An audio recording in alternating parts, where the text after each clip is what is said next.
आमतौर पे तो हम सड़क पर रेलवे क्रॉसिंग कई बार देखा है जहां पर गाड़ियां ट्रेन जाने का इंतजार करती है, लेकिन न्यूजीलैंड में एक ऐसा रेलवे ट्रैक है जहां पर गाड़ियां नहीं बल्कि एरोप्लेन ट्रेन जाने का वेट करती है। आज हम इस वीडियो में जानेंगे दुनिया के 5 सबसे वियर्ड रेलवे ट्रैक। तो चलिए वीडियो को स्टार्ट करते हैं। नंबर 5, दुनिया का सबसे स्टीप रेलवे ट्रैक स्विट्जरलैंड में मौजूद है। ये रेलवे ट्रैक स्विट्जरलैंड के एक छोटे से गांव अल्पनास्टड से शुरू होता है, जिसकी हाइट 464 मीटर्स है, लेकिन इसकी मंजिल माउंट पिलाटस जिसकी हाइट 2128 मीटर्स है, यानी कि ये तकरीबन 1600 मीटर्स की हाइट सिर्फ 4.6 किलोमीटर के ट्रैक पर कवर करती है। आम ट्रेन के व्हील्स में कोई ग्रिप नहीं होती और वो इतनी ऊंचाई पर स्लिप कर सकते हैं, तो इसीलिए इस रेल कार के व्हील्स को गियर्स और स्पेशल टेक्निक से डिजाइन किया गया ताकि वो चढ़ते और उतरते समय स्लिप ना हो सके। 1889 में जब इस रेल कार को लॉन्च किया गया तो ये पहले स्टीम इंजन पर चलती थी, फिर 1937 के बाद इसको इलेक्ट्रिक में चेंज कर दिया गया।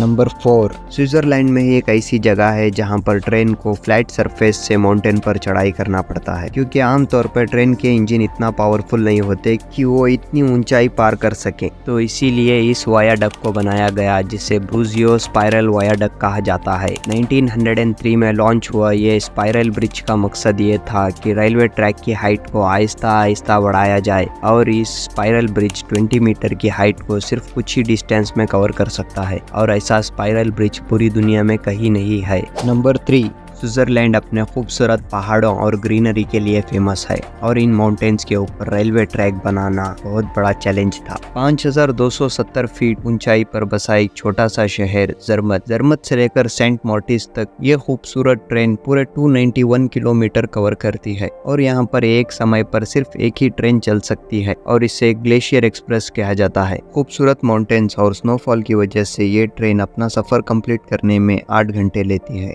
और इसी वजह से ग्लेशियर एक्सप्रेस को दुनिया की सबसे स्लो एक्सप्रेस कहा जाता है। ये ट्रेन अपनी पूरी जर्नी में पहाड़ों में बने 91 टनल में से गुजरती है, जिनमें से एक टनल का नाम फुकरा टनल है। ये टनल 16 किलोमीटर लंबा है, और अपनी जर्नी में ये ट्रेन एक ऐसे ब्रिज से गुजरती है जिसकी हाइट 450 फीट हाइट पर बना हुआ है।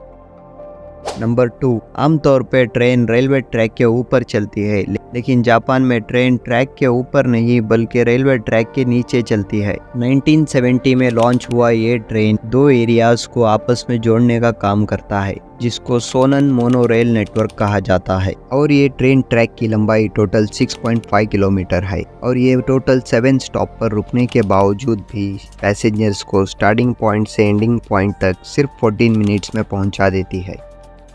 नंबर 1, न्यूजीलैंड में मौजूद एक छोटा सा शहर गिस्बॉन, जहां का एयरपोर्ट दुनिया का एक लौता ऐसा एयरपोर्ट है जिसके रनवे पे एक रेलवे लाइन क्रॉस करती है। इस एयरपोर्ट का कंट्रोल टावर सिर्फ पायलट के कांटेक्ट में ही नहीं रहता, बल्कि रेलवे कंट्रोल टावर के साथ भी कांटेक्ट में रहता है। अगर एरोप्लेन लैंडिंग के काफ़ी करीब है तो ट्रेन को रोक लिया जाता है, या फिर टेक ऑफ करने से पहले एरोप्लेन को वेट करना पड़ता है। रनवे की जिस जगह से रेलवे ट्रैक गुजर रहा है उसको बड़ी महारत से ऐसे डिज़ाइन किया गया है कि एरोप्लेन लैंडिंग के समय कोई एक्सीडेंट ना हो। असल में ये रेलवे ट्रैक यहाँ पर पहले से ही मौजूद था, लेकिन बाद में इसी जगह पर एयरपोर्ट का कंस्ट्रक्शन का फैसला किया गया, क्योंकि एयरपोर्ट के लिए गिस्बॉन में और कोई जगह सूटेबल नहीं थी। अगर आपको ये वीडियो पसंद आई तो वीडियो को लाइक कर दें, चैनल को सब्सक्राइब कर दें और भी ऐसे वीडियोस के लिए।